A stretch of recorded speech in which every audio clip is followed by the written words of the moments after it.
মেঘময়ূরী পশ্চিমেতে যে ওই আমার সালাম নবীর দেশে দিও, রওজা জিয়ারতের আশায়, রওজা জিয়ারতের আশায় পিয়াসী অন্তর, যেথায় আমার প্রিয় নবী ঘুমান নিরন্তর,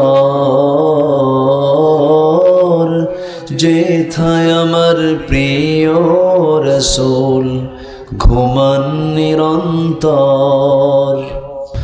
আল্লাহ রাব্বুল আলামিন বলেন, وَمَن يَتَّخِذِ الشَّيْطَانَ وَلِيًّا مِّن دُونِ اللَّهِ فَقَدْ خَسِرَ خُسْرَانًا مُّبِينًا। জোরে বলুন আল্লাহু আকবার। কোরআনের ভাষায় মানুষের হলো 10টা ক্ষতি। এর মধ্যে 1 নম্বর ক্ষতি হলো যে বান্দা দুনিয়ার জিন্দেগিতে আল্লাহকে বন্ধু না বানায়া যারা শয়তানকে বন্ধু বানাবে, আল্লাহ রাব্বুল আলামিন বলছেন তারা নিঃসন্দেহে সুস্পষ্ট ক্ষতির মধ্যে নিমজ্জিত, কোনো লাভ তাদের নাই। কারণ শয়তানের পথ অবলম্বন করলে পরে নিশ্চিত তাকে যেতে হবে জান্নাত না জাহান্নাম, জান্নাত না জাহান্নাম, জাহান্নাম যেতে হবে। শয়তান কোথায় বলেন তো? আসতে কয় শয়তানকে চাপমোহর চেনে? দেখছেন চেনে না? এই শয়তানকে চাপমোহর চেনে না? তো এরকে না বললেন কেন? শয়তানকে চাপমোহর আসে, আসতে আসে। শয়তান শুধু চাটমোহর কেন? শয়তান শুধু চাটমোহর কেন? ঈশ্বর দিয়েও চেনে, দাসুরিয়াও চেনে, ভাঙ্গুড়াও চেনে, আমার বন্ধুগণ ফরিদপুরও চেনে, পাবনা সদরও চেনে, সব জায়গা চেনে শয়তান। শয়তান শুধু দুনিয়াও চেনে না, জান্নাতও চেনে। এই দুনিয়াতে আল্লাহ রাব্বুল আলামিন যখন মানুষকে পাঠান নাই, আমার বাপ আদম এবং হাওয়াকে পাঠান নাই, এই দুইজন মিলে দুজনই অবস্থান করেছিলেন দুনিয়াতে না জান্নাতে? জান্নাতের খাবার আমরা খেয়েছি, বলি আলহামদুলিল্লাহ। তাহলে আমাদের পৈতৃক ভিটা, বাপের ভিটা কোথায়? অনেকে চিন্তায় পড়ছে মনে হয় চাটমোহরে। আমাদের বাপের ভিটা কোথায় বলেন? জান্নাত। এটা আমাদের বাপের ভিটা। তো আমরা জান্নাত থেকে এসেছি, জান্নাতের খাবার খেয়ে আমাদের বডি হয়েছে, বলি আলহামদুলিল্লাহ। এটা কম সম কথা না।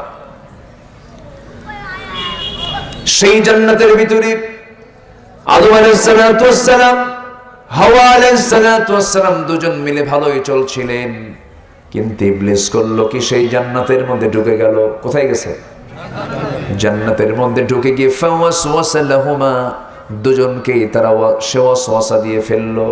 ফাযাল্লাহুমা, দুজনকে তারা পদস্খলন ঘটায়া দিল। ওই নিষিদ্ধ দুনিয়ার দিকে চলে গেলেন। জান্নাতের পোশাক খুলে গেল, জান্নাতে থাকার আর কোনো পরিবেশ থাকলো না। আল্লাহ বললেন তুমি দুনিয়াতে চলে যাও, দুজন মিলে চলে যাও। কুল্লা হাবিতু মিনহা জামিআ, দুজন মিলেই তোমরা চলে যাও। এই যে দুনিয়াতে পাঠায়া দিলেন, জান্নাতেই ছিলাম, ভালোই ছিলাম, প্যাঁচটা লাগায় দিয়েছে, তার নাম কি? তাহলে শয়তান যদি, ইবলিস যদি জান্নাতে যায়, আমার বাপরে ধরতে পারে, আমার মারে ধরতে পারে, চাটমোহর চেনে না, বড়াল ব্রিজও চেনে। আছে কিনা? কোথায় যেন ট্রেন স্টেশন আছে না? বড়াল ব্রিজ, ভাঙ্গুড়া। হ্যাঁ, আচ্ছা ভাঙ্গুড়া। ওরা আচ্ছা, ওটা কি কোনোদিন গড়বে না? সকাল ভাঙবেই খালি। নাম তো একটু চেঞ্জ করা দরকার এখন। আর ভাঙসুন নাই, এখন গড়া দরকার। জি, খুব সুন্দর আপনাদের এলাকাগুলো, খুব ভাল লাগে। আমি এই ট্র্যাডিশনটা খুব কম পাই পাবনা ছাড়া। এত রাতে মানুষ বসে বসে ওয়াজ শোনে, অন্য কোন এলাকায় এটা পাবেনই না আপনি। এই তো 3 দিন আগে সিলেট মাহফিল ছিল, ওরা সন্ধ্যার পরে, মানে রাতে তারা ওয়াজই শোনে না, দিনেই মাহফিল শেষ করে ফেলে। এক একটা এলাকার এক একটা কালচার। কিন্তু এই এলাকায় রাত যত গভীর হয়, আল্লাহর ওলির মতো সবার চোখ তত খুলতে থাকে। আল্লাহর ওলিদের চোখ খুলে কখন? রাতের বেলা, সব ঘুমায়, আর ওলিদের চোখ তত খুলতে থাকে, জাগতে থাকে। কার মহব্বতে? কার মহব্বতে? আল্লাহর মহব্বতে। তাহলে মানুষের ক্ষতি কয়টা বলেন তো? মনে আছে আপনাদের? আমার আলোচনায় আজকে কোরআনের ভাষায় মানুষের কয় ক্ষতি?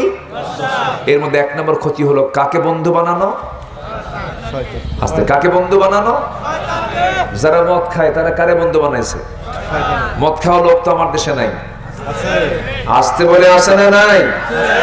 যে মদ খায় তার চিহ্ন কি চেহারায় আসে না? তার চোখ কেমন হয় বলেন? লাল হয়। চেহারা দেখলে টের পাওয়া যায়, চোখ এরকম মনে বের হয়ে আসতেছে। আর যে বিড়ি খায় তার কি কালো হয়?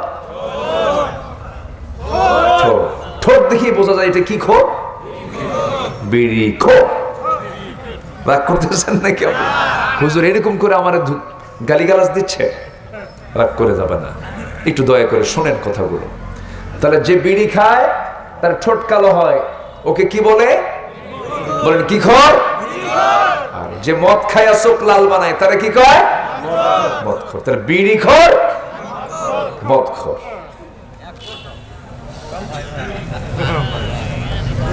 আমি মনে হয় খুব কষ্ট দিচ্ছি আপনাদের। হাই রে, বিড়ির গন্ধ! বিড়ি একখান টান মেরে ধোয়া 3 তলায় পাঠায়। অনেকদিন আগে এক মাহফিলে এক চাচা সামনে দাঁড়ায় বলে, হুজুর আপনি যেভাবে বিড়ির বিরুদ্ধে কথা বললেন, ভালো, সমস্যা নেই, বিড়ি না খাওয়াই ভালো, কিন্তু হুজুর আমি তো থাকতেই পারি না। কেন্দ্রে ফেলে দিছে জানেন হুজুর? আমার কাছে আমি এটা বাদ দিতে পারবো না হুজুর। হুজুর কবরে যে লম্বা সময় কিয়ামত পর্যন্ত আপনারা ওয়াজ করেন থাকতে হবে, ওই জায়গায় কি কোনো প্যাকেট পাওয়া যাবে না? কি চিন্তা ওর ভিতরে, মানে বিড়ির প্রতি তার কি আকীদা হয়ে গেছে, বিড়ি ছাড়া উপায় নাই। হ্যাঁ, কঠিন নেশা, এটা কিন্তু মারাত্মক ক্ষতিকর। সকল নেশাকে হারাম করেছেন তিনি আমার কে? আসতে বলবেন না কে? ইমানদারের জন্য নেশা না করে, এই জন্য ওযু দিয়েছেন, বান্দা ওযু করো। মেসওয়াক করতে দিয়েছেন, মেসওয়াকটা করে নাও। রাসূল বলেছেন আমার উম্মতের যদি কষ্ট না হতো মেসওয়াককে আমি ওয়াজিব বানায় দিতাম। আমার নবীজির পকেটে 3টা জিনিস থাকতো। সবাই পকেটে 3টা জিনিস রাখার চেষ্টা করবেন। 1 নম্বর হলো মেসওয়াক। 1 নম্বর কি বলেন? মেসওয়াক। কারণ এই মুখে জিকির করব কার? মুখটা থাকা উচিত দুর্গন্ধ না সুগন্ধ? সুগন্ধ থাকা উচিত। মেসওয়াক রাখতেন আমার নবীজি।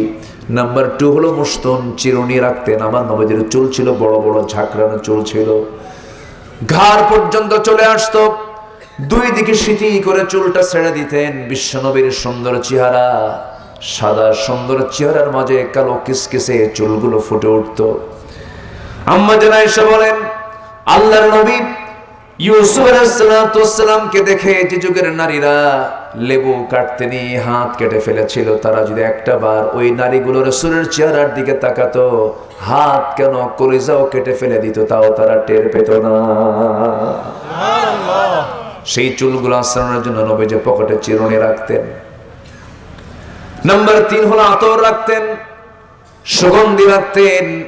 এত পরিমাণ সুগন্ধি তিনি ব্যবহার করতেন। হাদিসে এসেছে আমার নবীজি কোনো কিছু বেশি হলে, হাদিয়া হলে পরে ফেরত দিতেন না, এটা লাগবে না, তুমি এটা নিয়ে যাও, আমার এটা আছে।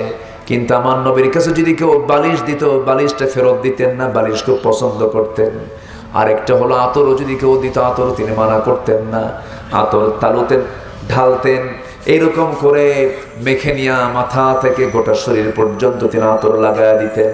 অন্য কাউকে পেলে আতর লাগায়া দিতেন, সুগন্ধি লাগায়া দিতেন। আমার বন্ধুগণ, সেই নবীজির আমরা উম্মত, সেই নবীর উম্মতের গায়ে আজকে আতরের গন্ধ না গাজার গন্ধ?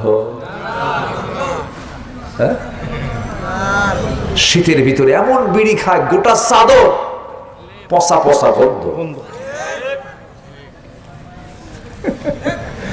রাগ করতেছেন নাকি আপনারা? আমরা এরকম থাকবো কেন? মানুষ পারে নাকি? কি পারে না মানুষ? অবশ্যই ছেড়ে দেওয়া সম্ভব। আমরা ছেড়ে দেব, জোরে বলে ইনশাআল্লাহ।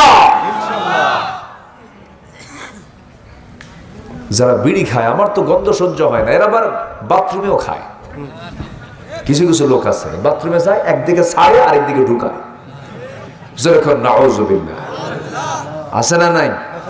আচ্ছা, এগুলো শয়তানের ওয়াসওয়াসা, এগুলো করব না আমরা। জোরে বলি ইনশাআল্লাহ।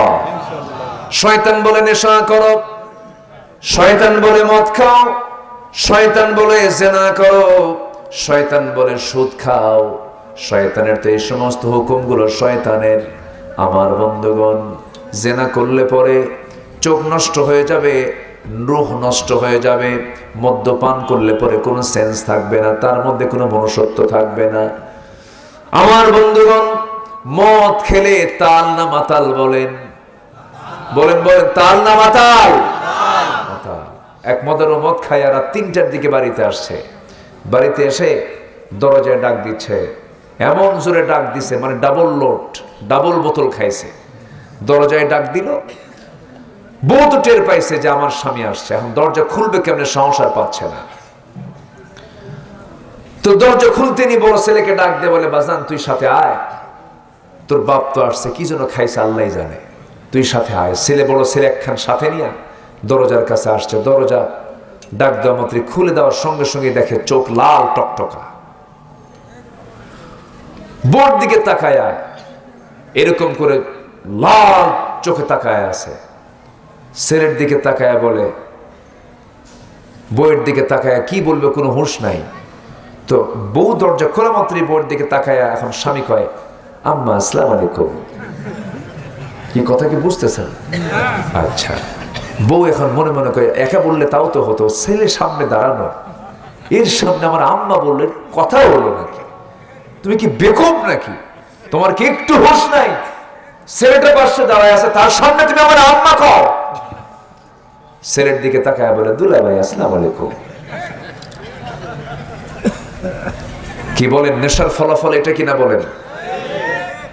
সেই নেশা আমার দেশে মদের লাইসেন্স পাওয়া যায়। আমার আপনার টাকার ভিতরে মদ বিক্রির টাকা আছে। দর্শনায় কেরুয়ান কং একটা কোম্পানি আছে, মদের ফ্যাক্টরিতে মদ তৈরি হয়।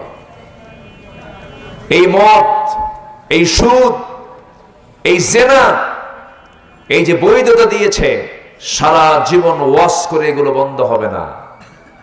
এগুলো বন্ধ হবে তখনই যখন পার্লামেন্ট আলেমরা বসে যখন এগুলোকে নিষিদ্ধ করে ফেলবে। ঠিক কিনা? মদ, জুয়া, জেনা, ব্যভিচার, এগুলো আলেম ছাড়া কেউ বন্ধ করবে না। অতএব বহু ধোঁকা নিয়েছি আমরা জীবনে, বহু ধোঁকা খেয়েছি, আর ধোঁকা খেতে চাই না। আমরা চাই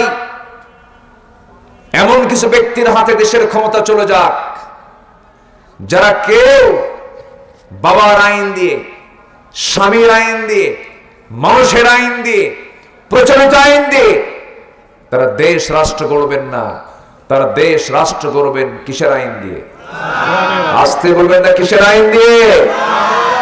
এই কথাগুলো আমরা বিগত সময়ে বলেছি। আমাদেরকে বলেছে যুদ্ধাপরাধী, আমাদেরকে বলেছে রাজাকার, আমাদেরকে বলেছে মৌলবাদী, সন্ত্রাসী, জঙ্গি, এরকম করে গালিগালাজ দেওয়া হয়েছে। এক দিনের জন্য, এক সেকেন্ডের জন্য আমরা হক কথা বলা থেকে নিজেকে দূরে রাখিনি, জেল কেটেছি।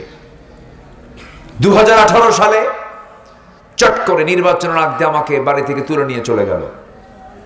থানায় নিয়ে গিয়ে ওসি মহোদয় আমাকে বলতেছে, হুজুর উপায় নাই, উপরের নির্দেশ, ধরে আনছি, রাগ করি না, বদদোয়া দিয়েন না, আপনার ওয়াজ শুনি, আপনি খুব মহব্বত করি, কি করবেন হুজুর, জান বাঁচান তো ফরজ, চাকরি বাঁচান তো ফরজ। আমি কইলাম ইমান বাঁচান তো নফল।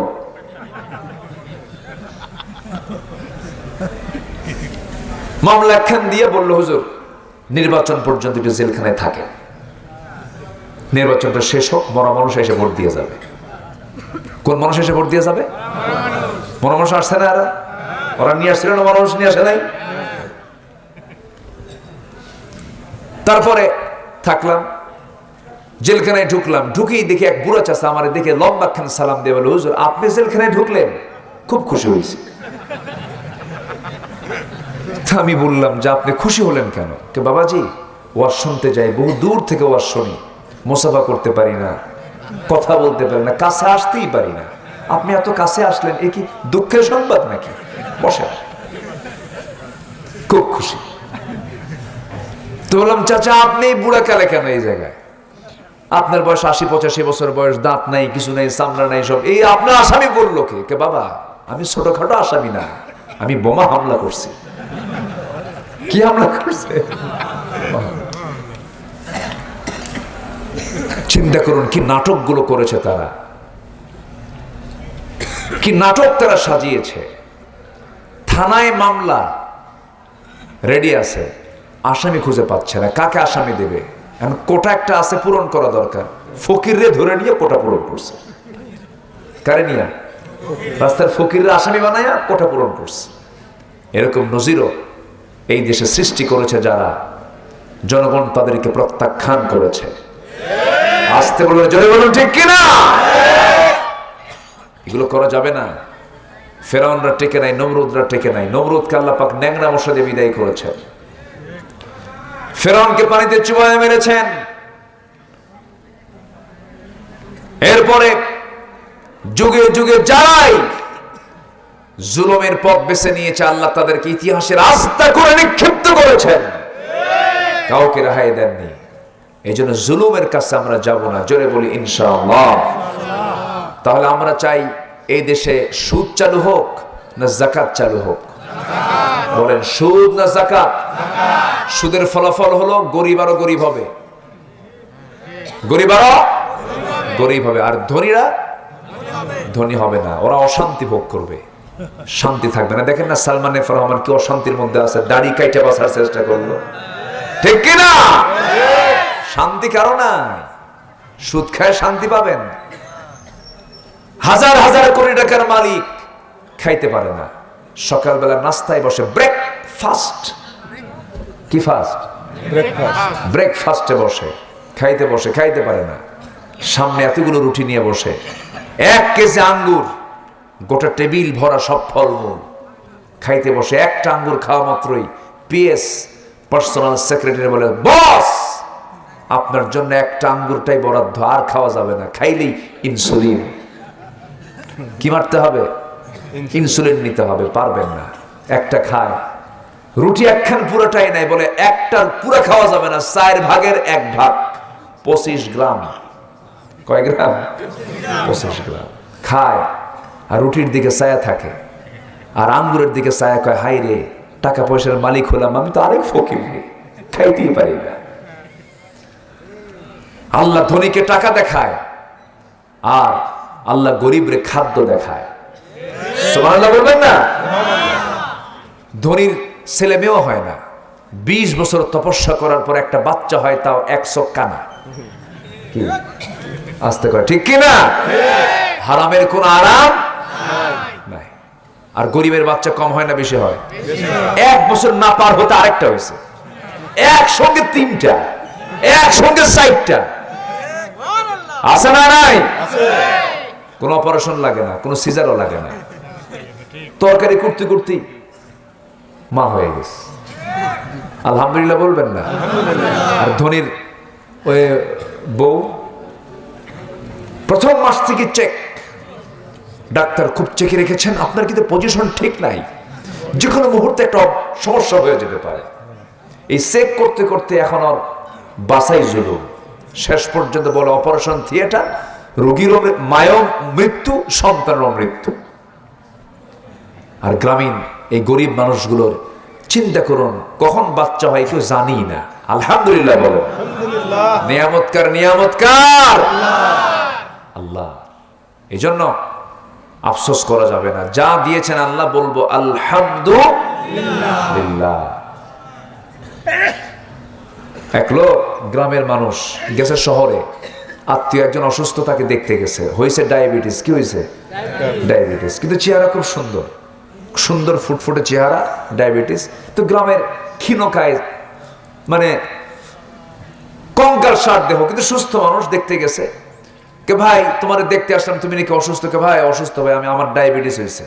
এই গরিব লোকটা কয়, হাই রে, এই লোকটার কি অসুখ হলো, দেখতে তো খুব সুন্দর দেখা যায়, হাই আমার যদি সেই ডায়াবেটিস হতো। কি কথা কি বুঝতেছে না? সম্মানিত ভাইয়েরা, হারামের কোন আরাম, হারাম পথে যাওয়া মানে শয়তানকে কি করা, খুশি করা, তাকে বন্ধু বানানো। আমরা হারামের দিকে যাব না, জোরে বলি ইনশাআল্লাহ। এক, কয় নাম্বার গেল? এক। আমরা সুদ চাই না যাকাত চাই? এই 53 বছর আমার দেশে সুদ ছিল না যাকাত ছিল? সুদ, নাতির সুদ, ঘরে ঘরে সুদ। পাবনায় সুদ নাই? পাবনায় সুদ আছে? এই সময় কেউ উঠেন না, উঠলেই ভাববো ওটাই সুদ খায়। উঠতেছে, বসো। নাম্বার 2, ইসলাম ছাড়া যদি কেউ অন্য কোনো দিন গ্রহণ করে, অন্য কোনো দলকে গ্রহণ করে, সে ব্যক্তি লাভবান না ক্ষতিগ্রস্ত? লাভবান না ক্ষতিগ্রস্ত? ক্ষতিগ্রস্ত। আল্লাহ রাব্বুল আলামিন সূরা আলে ইমরানের 85 নম্বর আয়াতে বলছেন, যারা পারেন ঠোঁট মিলিয়ে বলুন, ওয়া মাইয়াবতাগি গায়রাল ইসলামি দীনান ফালান ইউকবালা মিনহু ওয়া হুয়া ফিল আখিরাতি মিনাল খাসিরিন। জোরে বলুন আল্লাহু আকবার। যারা দল হিসাবে, জীবন বিধান হিসাবে ইসলামকে ছেড়ে দিয়ে অন্য কোনো দিনকে গ্রহণ করবে, আল্লাহ বলেছেন আমি তার কোনো কিছুই কবুল করব না। আখিরাতে সে লাভবান হবে না ক্ষতিগ্রস্ত হবে? কার কথা? ক্ষতির আরবি হলো খুসরান। ক্ষতির আরবি কি? খুসরান, খুসর। ইন্নাল ইনসানা লাফি খুসর, ক্ষতিগ্রস্ত হবে। আমি প্রথম আয়াতেও কিন্তু খুসরান মুবিনা বলেছি, দ্বিতীয় আয়াতে আসছে ফিল আখিরাতি মিনাল খাসিরিন। আমার বন্ধুগণ, আমার দেশে ইসলামী দলও আছে, আবার অন ইসলামী দলও আছে, আছে না নাই বলেন? ইসলামী দল আমার দেশে আছে না নাই? আবার ইসলামী দল ছাড়াও এই দেশে দল আছে না নাই? আছে। আমরা কোন দলটা করব বলেন? আরো জোরে, আরো জোরে। ইসলাম আছে যেখানে, ইসলাম আছে যেখানে, এটা মনে থাকবে তো ইনশাআল্লাহ। আবার ইসলামী দলের মধ্যে আবার বহু ইসলামী দল আছে, গ্রুপ আছে, আছে কি না? আছে। এখন প্রশ্ন হলো, না আমি দোয়া করে দিই নাকি? এই ছেলে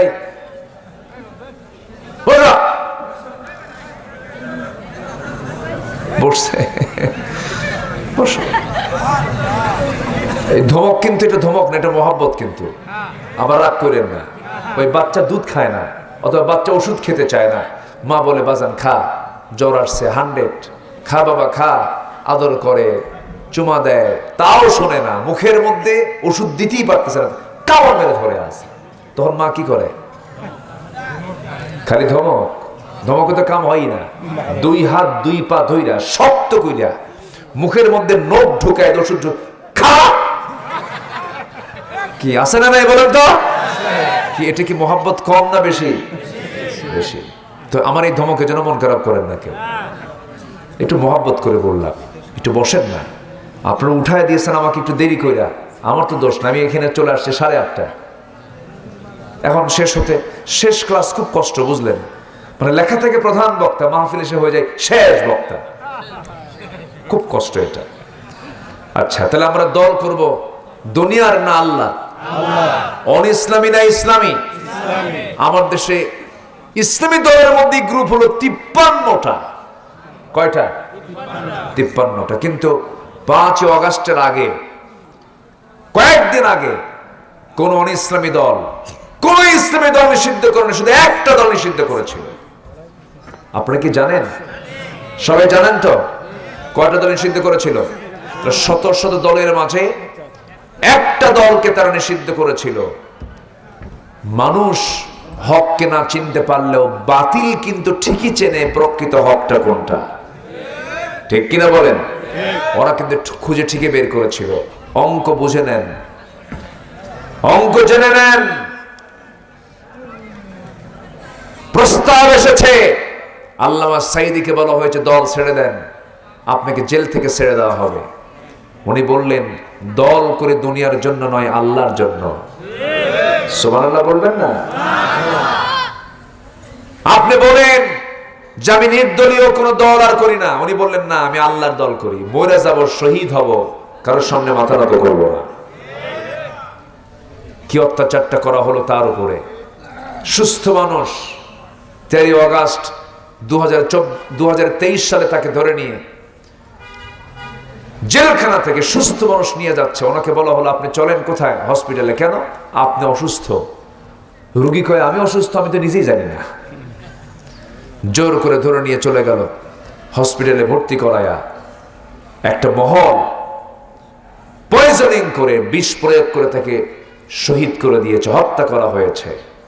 মাহফিলের এই প্ল্যাটফর্ম থেকে স্পষ্ট ভাষায় জানান দিতে চাই, যাদের চক্রান্তে ইতিহাসের এই কিংবদন্তিকে যারা হত্যা করেছে, অবিলম্বে তাদেরকে গ্রেফতার করে চূড়ান্তমূলক দৃষ্টান্তমূলক শাস্তি নিশ্চিত করা হোক। রাজি আছেন কারা কারা? হাত উঁচু করে দেখেন মুসলমান।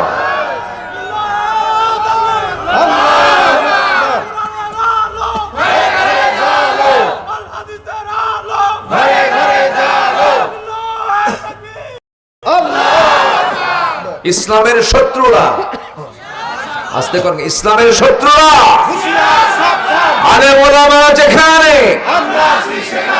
কোরআন সুন্নাহ যেখানে, আল্লাহ কবুল করুন, আল্লাহ কবুল করুন, আল্লাহ কবুল করুন। ইসলাম কার? ইসলামটা কার? আর ইসলাম ছাড়া যা পৃথিবীতে সব কার? শয়তানের। বলেন কার? ইসলাম ছাড়া যে দল সবগুলো কার দল? ক্লিয়ার কথা? কথা ক্লিয়ার? হ্যাঁ, এটা যেন মনে থাকে। মাহফিল এসে সব ঠিক হয়ে যায়, কিন্তু বের হলে আমাদের সব মাথা বেঠিক হয়ে যায়। মাহফিলে যখন প্রশ্ন করি মা বড় না বউ বড়, মা বড়। বাড়িতে গিয়ে বউ বড়। ঠিক আছে না? হ্যাঁ হ্যাঁ, ও এখানে তার বউ নাই, বাড়িতে গেলে তো বউ ছাড়া উপায় নাই। কি মুসিবত! অনেক মুরব্বীরা কত কষ্ট করে চোখের পানি ফেলে ফেলে কান্দে, আফসোস করে, হারে সন্তানগুলো বড় করলাম, এই বুড়ো বয়সে রান্না করে খাওয়ায় না। নাটোর এক মাহফিলে 72 বয়সে এক বৃদ্ধা নারী, বৃদ্ধা মা আমাকে একটা চিঠি লিখেছেন হাতে। বলছে হুজুর আমার 3টা ছেলে বিয়ে করেছে, একটা মেয়ে বিয়ে দিছে। আমার মাঝখানে ঘর, চতুর্পার্শ্বে ওদের ঘর, বউ বাচ্চা আছে। 3 ঘরের 3 রান্না হয়, সে রান্নার গন্ধগুলো আমার নাকে এসে ধাক্কা খায়। আমি নিজের রান্না নিজে করি, হুজুর আপনি দোয়া করবেন আমার বাচ্চাদের দিল যেন নরম হয়। এইগুলো চিত্র তো মনে হয় পাবনাতে নাই। আসতে বলবেন না, আছে না নাই? মাকে ভাগ করে নেয়, তুই 3 দিন, ও 3 দিন। মা খালি দৌড়াদৌড়ি করে, ওর বাড়ি 3 দিন, ওর বাড়ি 3 দিন, ওর বাড়ি 3 দিন। কি চিত্র এগুলো! কেন এগুলো হবে? আমার বাবা আমার মা যার ঘরে ইচ্ছা সেই ঘরে যাবে, ঠিক কিনা? যাবে। এগুলো কেন? মাসে ভাগ করে নেয়, আমি 7 দিন, 8 দিন থাকলেই কয় তুমি চেনো না, ওই বাড়ি চেনো না। বেকুব, থাপ্পড়ে সোজা করা দরকার বেদবগুলোকে। তুমি বাপরে এই কথা বলতে পারো, মার এই কথা বলতে পারো? 7 দিন পার হয়ে গেছে, 8ম দিনে বলে ওই ছেলে চেনো না তুমি? অযোগ্য সন্তান এগুলো। রাগ করতেছেন নাকি? বুকটা ফেটে যায়। হ্যাঁ, কি হয়েছে? কি বলেন? কি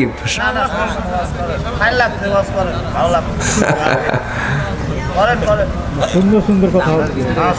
কষ্ট পাচ্ছেন নাকি? কষ্ট পাচ্ছেন? আমার আল্লাহর ওয়াজই সবার পছন্দ হয় না, আমার ওয়াজ পছন্দ হবে কেন? কিছু তো হবেই, জি, এটা সমস্যা নাই। সম্মানিত ভাইয়েরা, মাকে ভাত দিবেন না আপনি জান্নাত পাবেন? আজ মাকে ভাত দিবেন না আপনি জান্নাত পাবেন? মাকে ভাত না দেওয়া কি লস না লাভ? মাকে ভাত না দেওয়া লাভ না লস? দিবেন না ভাত, আপনার পেটে এমন একটা টিউমার হবে যা কামাইছিলেন সব টিউমারই শেষ করবে। একটাও থাকবে না। আল্লাহ টিউমার দিয়ে শেষ করে দিবেন, সামান্য একটা জান ঢুকায় দিবেন, সব শেষ হয়ে যাবে। আমার বন্ধুগণ, মাকে ভাত দেয় না, বাবার দিকে তাকায় না। সন্তান বাবাকে মারে, বাবাকে জবাহ করেছে, এমন দৃশ্য আমার দেশে আছে না নাই বলেন? মাকে মারতে মারতে ঘর থেকে বের করে দিয়ে দেয়। ওইদিকে আল্লাহর একজন পয়গম্বর ছিলেন মুসা আলাইহিস সালাতু ওয়াস সালাম, একদিন আল্লাহকে বলছেন, আল্লাহ তুমি কি আমাকে জান্নাত দিবে নাকি? হ্যাঁ দেব। আমি যে জান্নাতে থাকবো, আমি সেই জান্নাতে আমি একা থাকবো কেমনে? আমার জান্নাতের মধ্যে কোনো বন্ধু থাকবে নাকি? হ্যাঁ তোমার জান্নাতে একজন বন্ধু থাকবে। কে? একজন কসাই তোমার জান্নাতি বন্ধু হবে। আল্লাহকে বলছেন, আল্লাহ একজন কসাই কেন আমার জান্নাতের বন্ধু হবে? সেই কসাইটা কোথায়? কোথায় তার বাড়ি? কোন জায়গায় তার বাড়ি? আমি তাকে দেখতে যাব। যাও দেখে আসো। চলে গেছেন তার বাড়িতে। গিয়ে দেখেন সেই কসাইটা বাড়ি থেকে বের হয়েছে। তার মা ঘরের মধ্যে, বৃদ্ধা মানুষ, নড়াচড়া করতে পারেন না, দোলনায় দোল খাচ্ছেন। সেই বৃদ্ধা মার পাশে দাঁড়িয়ে বলছে, ও বৃদ্ধা মা, তো আপনার সন্তানটা কোথায়? আমার সন্তান বাজারে চলে গেছে গোশত কাটার জন্য, ব্যবসা করার জন্য, সে কসাই। বৃদ্ধা মাকে লক্ষ্য করে মুসা আলাইহিস সালাতু ওয়াস সালাম বলছেন, আপনাকে রেখে চলে গেছে আপনার সন্তান, আপনার তো সে খেদমত করুন, আপনার সন্তান তো ভালো না। মা খেপে গিয়ে বলছে, ও যুবক, তোমাকে চিনি না, কিন্তু আমার সন্তানকে নিয়ে কোনো কথা বললে তোমাকে চিন্তা করে বলতে হবে। আমার সন্তান আমার অনুগত সন্তান। আজকে সকালে আমি যখন ঘুম থেকে উঠে আমাকে গোসল করায় দিয়েছে, আমাকে মাথায় তেল দিয়ে দিয়েছে, রান্না বান্না নিজে করে আমার মুখে খাবারগুলো তুলে দিয়েছে। আমাকে দোলনায় দোল দিয়া বলে, মা আমি তোমার সঙ্গে সর্বক্ষণ থাকলে পরে আমার ব্যবসা বন্ধ হয়ে যাবে, তুমি কিছুক্ষণ থাকো, আমি একটু বাজারে যাই, ব্যবসা করে আসি। যে প্রাণী জবাহ করবো সেই প্রাণীর ভুনার অংশটুকু, কলিজার অংশটুকু তোমার জন্য ভুনা করে আমি তোমাকে খাওয়াবো। মা তুমি থাকো। ওই যুবক, তুমি আমার সন্তানকে কেন নেগেটিভ চিন্তা করছো? আমার সন্তান এমন করে দিনের পর দিন আমার খেদমত করেই চলছে। আমি আমার সন্তানকে নিয়ে মাঝে মাঝে আল্লাহর কাছে দোয়া করি, আল্লাহ আমার সন্তান যদিও কোনো বড় আলেম নয়, বিশেষ ব্যক্তি নয়, একজন কসাই হতে পারে, কিন্তু সে আমার চরম অনুগত। আমি মা আমাকে যেমন সম্মান করে, সেই মার পক্ষ থেকে তোমার কাছে ফরিয়াদ করি, আমার সন্তানকে যদি তুমি জান্নাত দাও, সেই জান্নাতি দেওয়া যে জান্নাতের বাসিন্দা আল্লাহর পয়গম্বর মুসা হবে। জোরে বলি সুবহানাল্লাহ। কার সামনে বলে? কার সামনে? মুসার সামনে বলা হলো। সাইয়েদনা মুসা আলাইহিস সালাতু ওয়াস সালাম চোখের পানি মুছতে মুছতে ভাবলেন, আল্লাহ বুঝতে পেরেছি ওই কসাইটা আমার সঙ্গে কেন বেহেশতের বন্ধু হবে, জান্নাতের সাথী হবে। এই জন্য আমার বন্ধুগণ, সবার বাড়িতে দুটো সম্পদ যারা আছে, মা এবং বাবা, এর চাইতে বড় বরকতি রহমতের সম্পদ পৃথিবীতে দ্বিতীয়টা আর নাই। জোরে বলে সুবহানাল্লাহ। বাপ মার খেদমত করলে লস না লাভ? খেদমত না করলে পরে লাভ না লস? লস হয়ে যাবে, জান্নাত আমার জন্য হারাম হয়ে যাবে। কারণ আব্বা আম্মা এমন একটা পদের নাম, আব্বা আম্মা যদি দুনিয়ার জিন্দেগিতে কোনো সন্তান নিয়ে গ্রিন সিগন্যাল দিয়ে বলে আমার সন্তানটা ভালো, ওই বান্দার যদি একটু ঈমান থেকে যায়, ওই বান্দা জান্নাতি। জোরে বলি সুবহানাল্লাহ। নাম্বার 3 হলো আল্লাহর সঙ্গে দৃঢ় অঙ্গীকার কখনো ভঙ্গ যদি কেউ করে ফেলে। আল্লাহর সঙ্গে আমার কি অঙ্গীকার হয়েছে? 1 নম্বর অঙ্গীকার হলো, আমরা যখন রূহের জগতে ছিলাম, আমাকে প্রশ্ন করা হয়েছিল, আলাস্তু বিরাব্বিকুম, আমি কি তোমার রব নই? সেই দিন রূহের জগতে আমরা সবাই স্বীকৃতি দিয়েছি, হ্যাঁ তুমি আমার রব। এই কথা যদি আমাদের মনে নাই, কিন্তু আমরা বলেছি কিনা বলেন? বলেছি কিনা? সাক্ষী দিচ্ছে কে বলেন? কোরআন সাক্ষী দিয়ে দিচ্ছে। কোরআন সাক্ষী দিয়ে দিচ্ছে। আমরা রূহের জগতে সাক্ষী দিয়ে এসেছি, আমরা রূহের জগতের রুবুবিয়তের ঘোষণা দিয়ে এসেছি। আমরা যখন তখন দুনিয়া থেকে বিদায় নিয়ে নেব। আমার ভাইয়েরা, আমার বন্ধুগণ, দুনিয়াকে ক্ষতিগ্রস্ত করা যাবে, আখিরাতকে ক্ষতিগ্রস্ত করা যাবে না। দুনিয়ার কোনো সম্পর্ক করতে গিয়ে ঈমানকে ধ্বংস করা যাবে না। আল্লাহর সাথে যে দৃঢ় অঙ্গীকার করেছি, সে অঙ্গীকার যদি ভঙ্গ করে, আল্লাহ রাব্বুল আলামিন সুন্দর করে বুঝায় বলছেন, আল্লাযীনা ইয়ানকুদুনা আহদাল্লাহি মিন বা'দি মিসাকিহি ওয়া ইয়াকতাউনা মা আমারাল্লাহু বিহি আন ইউসাল ويفسدون في الأرض أولئك هم الخاسرون জোরে বলুন আল্লাহু আকবার। আল্লাহর অঙ্গীকার যারা ভঙ্গ করবে, আল্লাহর নির্দেশকে যারা অমান্য করবে, আল্লাহ রাব্বুল আলামিন বলেছেন আমার জমিনে যারা ফাসাদ সৃষ্টি করবে এরাই হলো ক্ষতিগ্রস্ত, ক্ষতির মধ্যে নিমজ্জিত। আমরা ক্ষতির দিকে যাব না, আমরা কল্যাণের দিকে থাকবো। জোরে বলি ইনশাআল্লাহ, আরো জোরে বলি ইনশাআল্লাহ। আমার বন্ধুগণ, আমার নবীজি যে যুগে এসেছিলেন সেই যুগের মানুষগুলো চরম ক্ষতির মধ্যে নিমজ্জিত ছিল। ওই যুগের মানুষগুলো এত খারাপ ছিল যে একটা ভাঙ্গা পাতিলকে কেন্দ্র করে যুগের পর যুগ যুদ্ধ লাগায় রাখতো। আমার বন্ধুগণ, এমনকি নিজের বাবা বিয়ে করেছে একজন মহিলাকে, বাবার বউ মানে হলো মা। আমার বন্ধুগণ, ওই যুগের মানুষ এত জঘন্য ছিল, নিজের মাকে পর্যন্ত বিয়ে করতো। যেরকম নাউযুবিল্লাহ। সেই মানুষগুলোকে, সেই ক্ষতি থেকে ওই বান্দাগুলোকে বের করে এনে তাদেরকে জান্নাতের রাস্তা দেখায় দিয়েছেন আমার নবীজি। কোন জাদু মন্ত্র দিয়ে নয়, একমাত্র কি দিয়া? সেই কোরআন আজও আছে না নাই বলেন? আসতে বলবেন না, আছে না নাই? আছে। সেই কোরআন ঠিকই আছে, কিন্তু আমরা প্রস্তুত নই। আমরা ভালো করে আজ পর্যন্ত আমরা ঈমান আনতে পারি নাই। আমার বন্ধুগণ, যখন রাসূল কোরআন পেয়েছেন তখন তিনি সফল হয়ে গেছেন। কোরআন আমাদের সামনে থাকার পর আমরা সফল হচ্ছে না কেন? এর অন্যতম কারণ হলো আমাদের মধ্যে সেই যোগ্যতা আমরা এখনো পয়দা করতে পারি নাই। যেমন করে ঈমানদার সাহাবীরা তৈরি করেছিলেন। যদি কোনো বান্দা ভালো করে ঈমান আনতে পারে, আমলে সালেহ করতে পারে, আল্লাহ রাব্বুল আলামিন নিজে ওয়াদা করছেন, লা ইস্তাখলিফান্নাহুম ফিল আরদ, আমি আল্লাহ নিজে তাদের হাতে খেলাফতি দিয়ে দেব। জোরে বলি সুবহানাল্লাহ। অনেক রাত হয়ে যাচ্ছে, কি করি? কষ্ট হচ্ছে আপনাদের? বলি আলহামদুলিল্লাহ। আমার আব্দুল আজিজ ভাই কোথায় আছে? তো না? আলহামদুলিল্লাহ। সম্মানিত ভাইয়েরা, আমার নবীজি একদিন বসে আছেন। সেই যুগটা কত নোংরা যুগ ছিল দেখেন। রাসূল সেই নোংরা যুগ থেকে বের করে আনলেন সাইয়েদনা আবু বকর, ওমর, ওসমান, আলীর মতো জগৎধন্য ব্যক্তিদেরকে। আল্লাহু আকবার বলেন।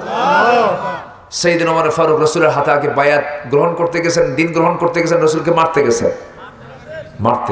মারতে গিয়ে পারেন নাই। তিনি পরাজিত হয়েছেন কোন কিতাবের কাছে? কোরআনের কাছে। তিনি হেরে গেছেন।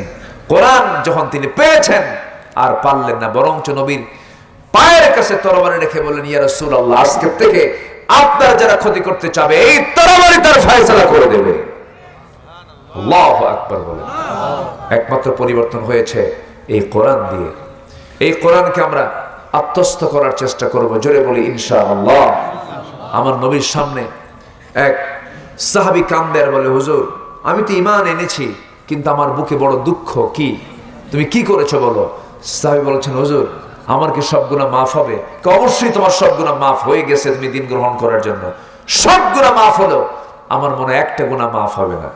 রাসূল বলেন, তুমি কি গুনাহ করেছো? হুজুর, নিজের হাতে নিজের মেয়েকে খুন করেছি। আল্লাহর দয়াটা কত বড় দেখেন। তুমি খুন করেছো? হ্যাঁ, খুন করেছি। কেমন করে খুন করেছো বলো? নবীর সামনে বসে গেলেন, হুজুর, আমার স্ত্রীর পেটে যখন বাচ্চা 6 মাস বয়স, আমি বউটাকে বললাম, যাও তুমি তোমার বাবার ঘরে চলে যাও, সন্তান যদি ছেলে হয় নিয়ে আসবে, মেয়ে হলে পরে জীবন্ত পুঁতে হত্যা করবে, আমাকে বলার দরকারই নেই। কি জাহালাত ছিল সেই যুগে। সন্তানটা মেয়ে হয়েছে, স্বামীকে না জানায়া অন্যের ঘরে ধীরে ধীরে বড় করেছে। 6 বছর হয়ে গেছে হুজুর। সন্তানটার বয়স যখন 6 বছর হলো, ওই সন্তানটা আমার চোখের সামনে একদিন ধরা পড়ে গেল। চট করে হাতটা ধরে ফেললাম, বউয়ের সামনে নিয়ে আসলাম। বউটা কান্দে আর বলছে, আমার স্বামী গো, আপনি যে সন্তানের পরিচয় চাচ্ছেন, এই সন্তানটা আমাদেরই সন্তান, আমাদের ঔরস থেকে এসেছে। আমি প্রচন্ড খেপে গেলাম, রেগে গেলাম।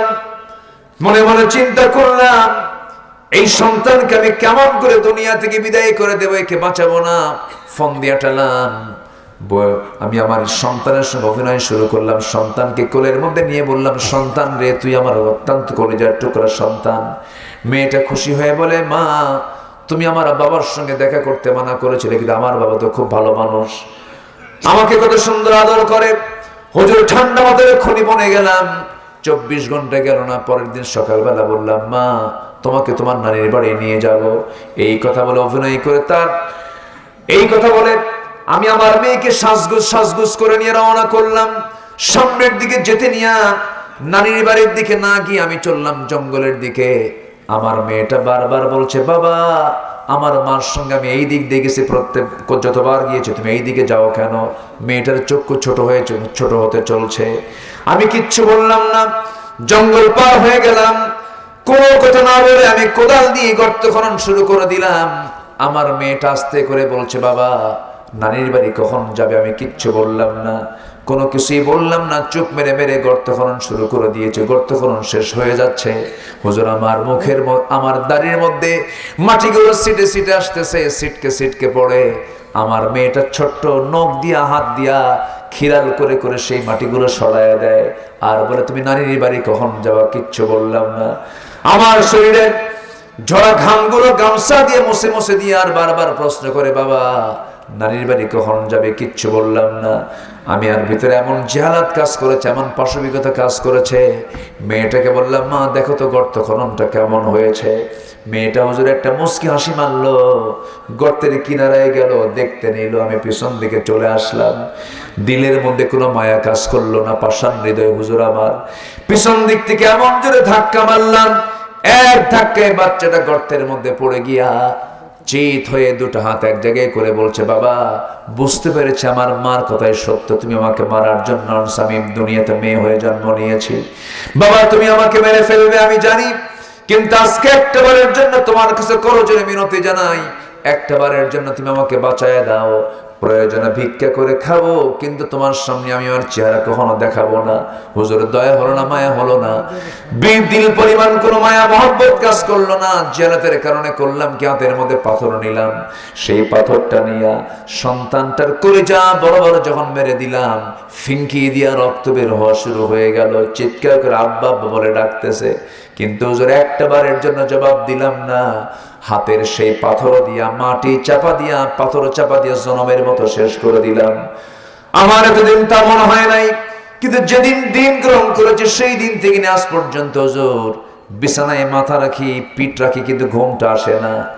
আমার নবীজি বললেন, ও সাহাবীরে তুমি এত বড় গুনাহ করেছো, তুমি ভেবো না তোমার গুনাহ মাফ হবে না। তবে দিন গ্রহণ করার কারণে এত বড় গুনাহ তোমার জীবন থেকে আল্লাহ রাব্বুল আলামিন মুছে সাফ করে দিয়েছেন। জোরে কোন সুবহানাল্লাহ।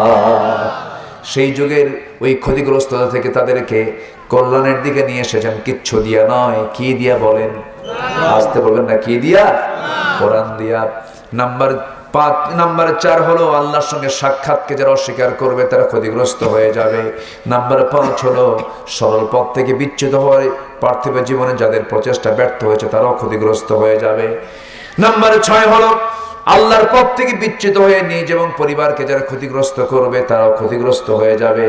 নাম্বার 7 হলো ক্ষণকালীন পার্থিব জীবনে যারা আল্লাহকে ভুলে যাবে তারা ক্ষতিগ্রস্ত হয়ে যাবে।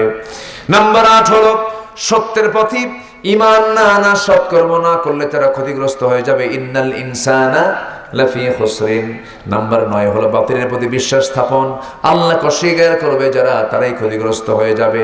নাম্বার 10 হলো পার্থিব জীবনের স্বার্থে ঈমানের পর যারা কুফরিকে গ্রহণ করবে তারা ক্ষতিগ্রস্ত হয়ে যাবে। আল্লাহ তাআলা এই 10 প্রকারের ক্ষতিগ্রস্ততা থেকে আল্লাহ তাআলা আমাদেরকে হেফাজত করুন। জোরে বলি আমিন। সম্মানিত ভাইরা, জিকির করি লা ইলাহা ইল্লাল্লাহ, আর জোরে লা ইলাহা সুবহানাল্লাহ।